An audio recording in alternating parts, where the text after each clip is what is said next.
All right, I think we're going. Here we go. Hey everyone, this is Greg Halvorson coming to you live from Nashville, Tennessee. Just checking in from my YouTube channel. Got to keep it active. If you would, please subscribe right up front. Got to ask that up front every time. Please subscribe and click the bell next to the subscription. Hit subscription, hit the little bell. You get notifications for when a new video comes up. Now I'm good for about 2 week max, and then one a week. Try to get one a week up for sure. The theme of my YouTube channel is no theme. Sort of thoughts off the top of my head, rambling. No, I try not to say working on the thing. But weighing in on culture, society, politics, sports, recreation, current events, and sort of espousing my philosophy of life. Sort of, if you're weighing in on opinions, the effect, the total effect of it is you sort of develop a philosophy of living, and you garner that from people's opinions, right? So I'm Greg Halvorson. I live in Nashville, Tennessee. I'm coming to you from Nashville, Tennessee, and nothing really specific top of my head. I was thinking about risk the other day, and how risk and taking risks is sort of essential to living. If you don't take risks, or you try to avoid risks entirely, you're really ultimately not going to have much of a life going. Or you're going to avoid a lot of things that are highly rewarding in life if you're risk averse. And it's sort of like government tries to, first of all, they act like there's massive risk in creating a crisis, right? So, there's too much risk. There's a crisis. We need to come in and save you from the crisis and the risk in your life. But that should be rejected, okay? Individuals should define their own risk limits and not government, especially making up a fake crisis like a climate crisis, which doesn't exist. And the border, mind you, is a real crisis created wholesale by government. See, they not only make up crises that don't exist, they create crises that do exist and then deny that it's a crisis. So, it's like government, heads we win, tails you lose, guys. So, but individuals should determine their own risk levels, and I would recommend taking risks in your life. So this got me to thinking. Oh, by the way, this video brought to you by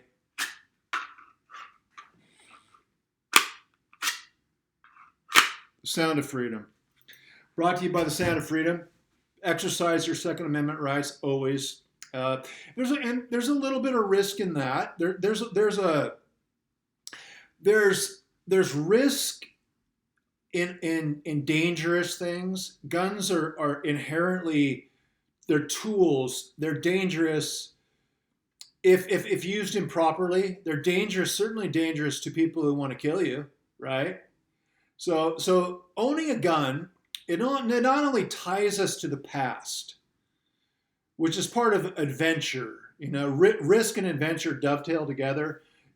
Without risk, there is no adventure. You don't have an adventure unless the adventure involves risk, right? Which creates some doubt as to the outcome or what's going to happen within it, right? So, and that creates adventure. And part of having adventures in modern times is linking us to the past.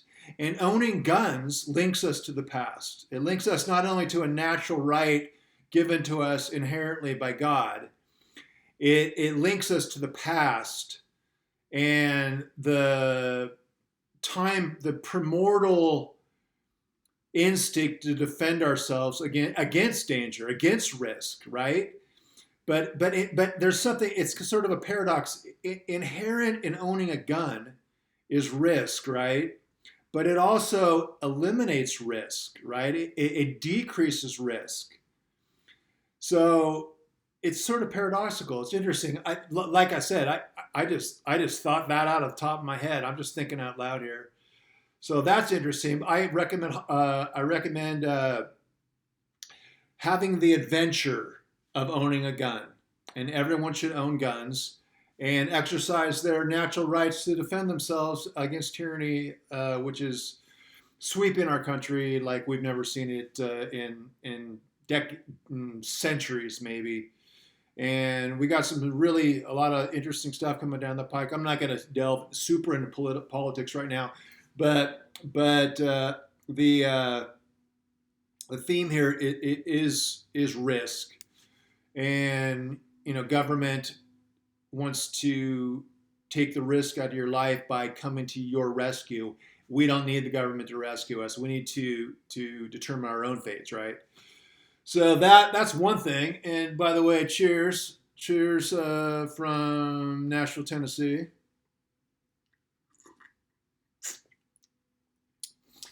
And the adventure, it's got me to think and got me on this track was about 3 days ago. I was up on the hill. If you walk this way, this direction, south, west of me, you get into the country roads. I got a neighborhood over here, Nashville, about 6 miles that way, and then I got country roads up this way. There's a highway 24, and then it's all woods. I found the deer skulls. I found another deer skull the other day. I got 2 deer skulls. I got another one over there. So there's woods. The parcels out there are like 40 acres. They're big parcels. So it's not suburban neighborhood like over this way. So, and there's deer. I see deer every single time I go out there. I see 5, 6, 7 deer. And so I was up on the ridge, up on top of the hill, going down my little country road walk to the end of where the road ends and becomes a dirt road. Okay. So I'm up there, and I know there's storms coming, right? It rained 7 inches 2 days ago. I mean, just insane. It was the 4th rainiest day in Nashville history. 2-day period, the second rainiest 2-day period in Nashville history. It rained 7 inches. But this is a couple days before that, we had some big weather, like tornado warnings, warn stuff. And I'm up on the ridge, and there's a break in the weather, and it's nice out, which makes it the heat rising. So you really don't want the breaks in the late afternoon, so it gets hotter and creates more instability in the atmosphere. So that's what we were getting. So I decided to take that window about 5 o'clock, a couple hours before sunset, and I'm up on the ridge, and I hear thunder behind me, and it hadn't been thunder, and I hear the thunder, and I turn around. And this is on my Halvorson Facebook page, just a G on my last name. I'm also at Greg Halvorson blog Facebook page and the Conservative Hammer Facebook page. Find me there. And so I turn around, and there's a clearing right where the land meets the sky. It's clear, bright, and then a black line of dark cloud. And then billowing clouds above that in various stages of noir, gray, darkness, and there's lightning, lacing with lightning, and it's obviously straight line winds coming at me. And I read earlier in the day, 60, 70 mile an hour, these storms are going to come, and I'm like, okay, this bad boy. It looks like a tornado. It could pop out of this first black line above where the land hits the sky. It looks like a tornado can pop out of this thing. It's very tornado-y. Let's put it that way. And there's lightning bolts coming out of it. I actually got a picture of a lightning bolt. I caught one. And so I sat there taking pictures because I wanted to capture lightning on my camera. And so I'm figuring out this is coming about 60, 70 miles an hour straight at me. And I was going to finish my walk, and I was like, you know what? I'm going to turn around right now because that's coming at me pretty fast, and it's got lightning in it. I don't want to be out in the lightning, you know. So I get on my pony a little bit. I turn around, and I'm like, it's coming. It's coming fast, and starting to get the wind get kind of still, and then the wind starts picking up, and then you get the feel raindrops coming. And I'm like, oh, I better really start boogieing. So I'm about a half mile from my apartment. And I started getting on my boogie shoes. And I whip down the hill, and there's under the overpass. I'm like, should I stop under the overpass to just take shelter? And like, no, I can make it home. And so I ran a half mile home. Just as I got to the gate, my apartment has a gate around it and a fence with the barbs at the top, cyclone. But if you jump over, it's got spikes. So and it just opens up completely. Boom! And the wind is coming, and it's coming. It's raining an inch every 15 minutes. It's just coming so down so fast. And I hit the fence, whipped over it, head over heels, literally head over heels, commando style.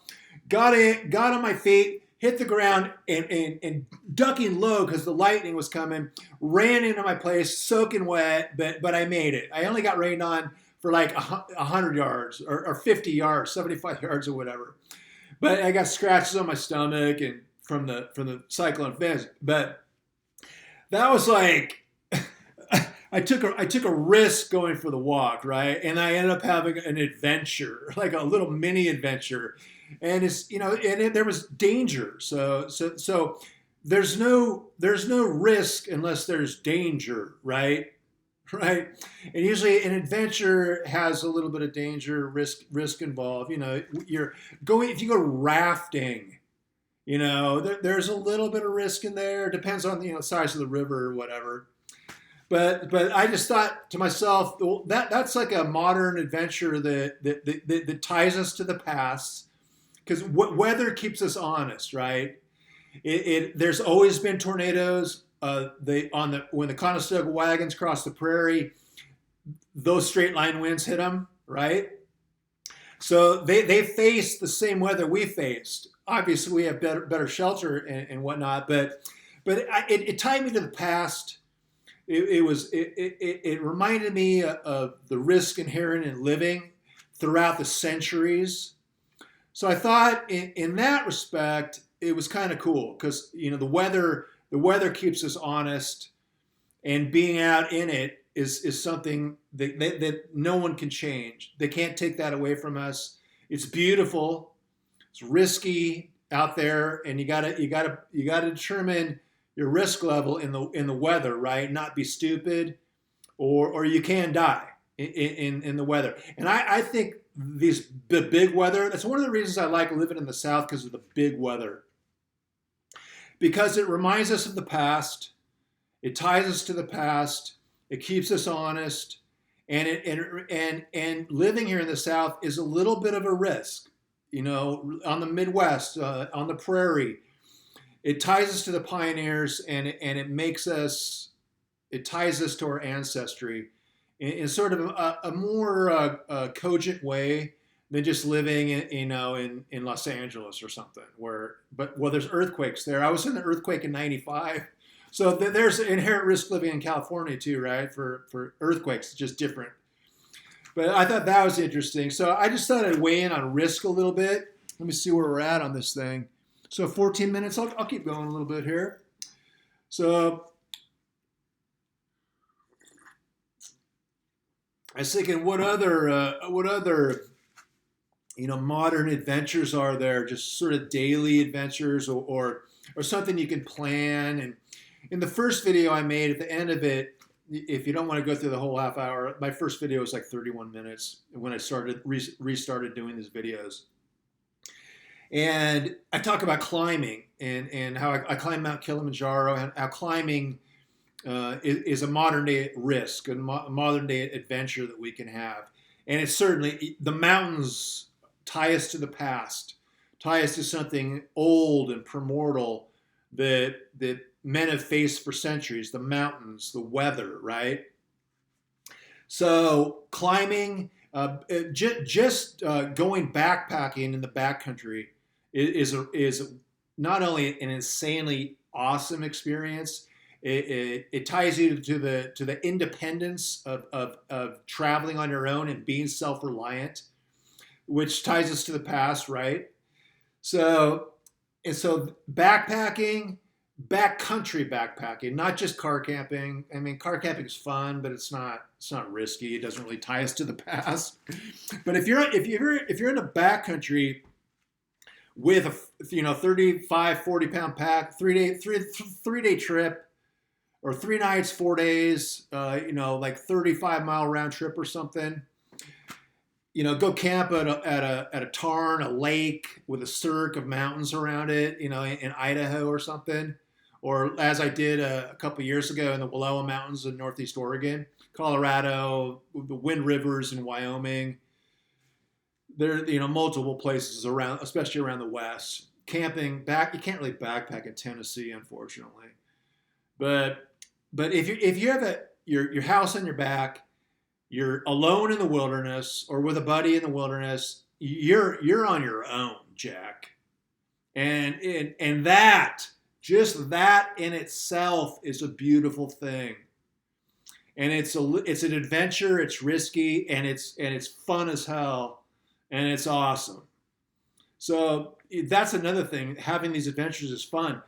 I was a little scared when I was not scared. When I was running down the hill off the ridge with the lightning coming, I was being prudent and concerned. I wasn't terrified or anything. When the lightning came, I wasn't panicking. I was boogieing and got out of there. And I wasn't terrified or scared, but I was taking measures to secure my safety. But that I got in here and I was soaking wet and my heart, I was breathing hard. I ran a half mile, just boom, in boots, and I ran pretty fast. And I was thinking, and then I was like, dude, that was fun, man. That was fun. So part of it is fun, right? So, and that I was going to go into. I don't want to go super long, and if I go into the time I hopped a freight train 600 miles to Oregon, and it took me 3 days. It's sort of a whole nother tale. But that's a modern day adventure you can have. Modern day adventure, hop a freight train. How many people? First of all, how many people have hopped a freight train? If you take 100 people and ask them, have you ever hopped a freight train more than 20 miles? You know how many people can honestly answer yes? Probably close to zero. I mean, it's certainly probably under 1%. I hopped a freight train 600 miles from Oakland, California to Eugene, Oregon. And I was like in my 30s. I was like 34 or something. And it was insane. When I left, I didn't know how long it would take me. I had like $40 on me, a sleeping bag, a backpack, army fatigues, a jacket. I was going to get there by hell or high water. The tracks run north-south. The Oakland rail yard is one of the biggest rail yards in the country. It just mess of tracks, like 50 tracks running west. Well, they run east because it's near Oakland's close to the ocean. So they run east and then they just take off all around the country. It's a major hub for railroad traffic. So I went out there in the rail yards and ended up going to Roseville, about 70 miles east of Oakland, California. Got stuck in Roseville for like 36 hours. Caught a train, a night train as the sun set, just as I was about to spend my second night in Roseville. Caught that train all the way to Klamath Falls, Oregon. Woke up in the morning after sleeping in an open boxcar. And I got in an open boxcar. I slept with a sleeping bag in an open boxcar. I woke up at dawn, looked out the open boxcar, the opening of the boxcar, and I was on the east side of Mount Shasta, 14,400 foot volcano. I think it's 14.4. It might be 14.2. It's a couple hundred feet short of Mount Rainier.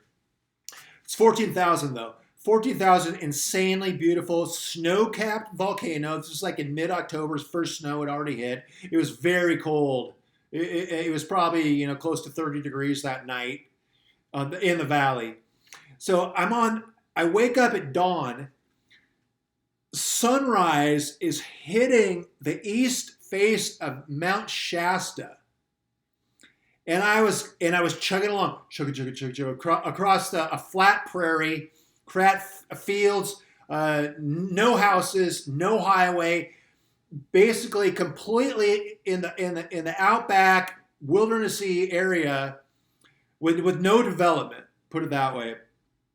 And I was like, I can't. This is paradise. This is a hobo's dream. It's basically, is this even happening? It was so beautiful. I almost started crying. It was so emotional. And then I chugged my way. Just I have a feeling of joy, just complete utter joy. And so I'm about 400 miles into this thing. I end up going through the mountains and the hills, and I end up getting to Klamath Falls, and I got to Klamath Falls, and the train stopped. And I was like, what am I going to do now? I got to get to Eugene. Ultimately, I'm getting all the way to Portland, Oregon. I'm basically telling you the whole story here. Actually not. The Roseville, it's a whole nother deal in Roseville. I was in Roseville for 36 hours, or 24 anyway. And I'll get to that. I'll hit you with the whole story there another time. But so I got off at Klamath Falls. Their trains were stopped. A yard guy in the yard, a railroad guy, said the trains are going to be offline for a few hours. So I went up to the highway, walked through Klamath Falls, and I'm hitchhiking. I'm going to hitchhike to Eugene. It's like another 150 miles. So I'm going to hitchhike to Eugene. But so I got picked up by a hitchhiker. And we're going along the Klamath Lake up there in Klamath Falls, and the rail line runs parallel to the lake. So I'm in the car for like 10-15 minutes. We're at Klamath Lake, which is north of Klamath Falls, just a little bit north of Klamath Falls, and we come upon a train that had left the yard, and I'm like, I want to ride a freight trains. I don't want to hitchhike. I want to catch trains the whole way. So, and I see the train is stopping because there's a red light on the track. So I know by now, green, they stop for these red lights on the tracks for whatever reason, another train coming by or whatever. So I'm like, stop to the driver, stop. And we've done like 6 miles with the guy. And he's like, what do you mean? I'm like, I want to catch a train. He's like, are you serious? It's like, yeah, please pull over. So the guy pulls over. I get out of the car, run across the highway, go down the embankment, get onto the track, go up the rocks, the berm, the rocks that the tracks are on. I know this. I'm at 20 minutes now. And I come down the line. I'm inspecting the cars. And I get in a grainer. The grainers are like this, and they curve underneath, and you can ride in that little curve there. There's a ladder, and you slip under the grainer. And if you want, you can climb the ladder up and ride on top. Once the train gets going, you don't want to get the conductor. You don't want the conductor to see you because they don't want you riding the trains. That's another story in Roseville that I'll tell another time. So they don't want it's like #1. If you ever see the movie Emperor of the North, which is one of my inspirations for riding the train, Emperor of the North, one of the greatest movies ever. Ernest Borgnine and Lee Marvin. Google it and rent it. Emperor of the North, fantastic movie. So I get in a grainer, like within 5-10 minutes, boom, we're rolling. all the way to Eugene, another 150 miles. That's when I went through the leaves were changing, and I went through the mountains, and it was winding through the mountains, and waterfalls were coming down, right next to the train, and I'd go under a bridge, like through a tunnel, literally through a mountain, and then I'd come out on the other side, and there's waterfalls. It was insane. It was insane. It was an amazing adventure, and then I got to Eugene. At night, it was night. It was maybe 8:30, 9 at night. Just gotten dark, and a little bit. It probably been dark for like an hour. So I get off in Eugene, Oregon, and I went to University of Oregon, and I literally jumped off the track at University of Oregon, about a quarter mile from my old apartment, and another couple hundred yards from the Beta Theta Pi fraternity house, where I was a beta at University of Oregon. So this is flickering in and out a little bit. I'll wind this up. But so I'm like 34 years old. So 20. I'm out of college for 15 years, or actually I graduated kind of late. I was out of college for about 10 years, 11 years, dozen. So I roll in to the beta house. It's like 8 o'clock at night, 8:30. And they're like, can we help you? And I go, Phi Chi Phi, man. It's like I just hopped a freight train 600 miles from Oakland, California. It's like, and they were like, what? And so we go in, I'm on the composite, my picture's on the wall, but Greg Halvorson. They're like, oh, we know who you are. We've heard of you. Kind of like, I had a little reputation in Oregon. So next thing I know, I'm like in the president's room drinking beers. I think I smoked a little joint with the kids. It's just like, it was insane. So I partied with 18, 19, 20-year-olds, just like I was 18, 19, 20. It was a flashback to 1989 or whatever, when I was at Oregon. And I slept on the sleeping porch, slept like a baby, and got up and hitchhiked. An ex-felon that had just gotten out of prison picked me up. He had done like 4 years for beating the crap out of some dude who raped his girlfriend. He was a promising baseball player, like AA baseball player, but he had just gotten paroled. So a felon, whatever. The guy was a stud and a great dude. He picked me up, hitchhiking out of Eugene, like I used to hitchhike home for break or whatever, all the way to Portland, Oregon. It's about 100 miles, or just south of Lake Oswego, Oregon. And I roll in he literally dropped me off at my parents' house, roll in that night, dinner, the whole night. It's like, my parents are like, what are you doing here? Like, oh, I just hopped a freight train 650 miles. It's like, they're like, okay, dude. Whatever. So that's my freight train. Risk, adventure, creating your own adventure, fun.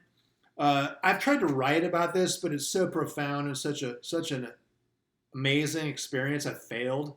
Words fail me, sort of. I can't really capture it in words. Maybe I'll try again. But that's my story on adventure and risk, and just sort of a celebrating taking risk, having adventures, not becoming soft in our society, and tying ourselves to the past. My name is Greg Halvorson. God bless you guys. Celebrate freedom and exercise it every day.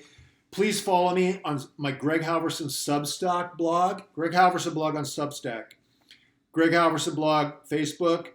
Greg H blog Twitter. Greg H blog Parlor. Please subscribe to this channel, and we'll try to grow it. I've gained like 30 people since I started doing this. This is like my fifth installment, and I'd like to get it going so I can be super rich and be sponsored by The people that make these holsters, man. So ring the bell. Get unwoke. Get the bell notification for future videos. And God bless you guys. Have a great week, and we'll see you again soon.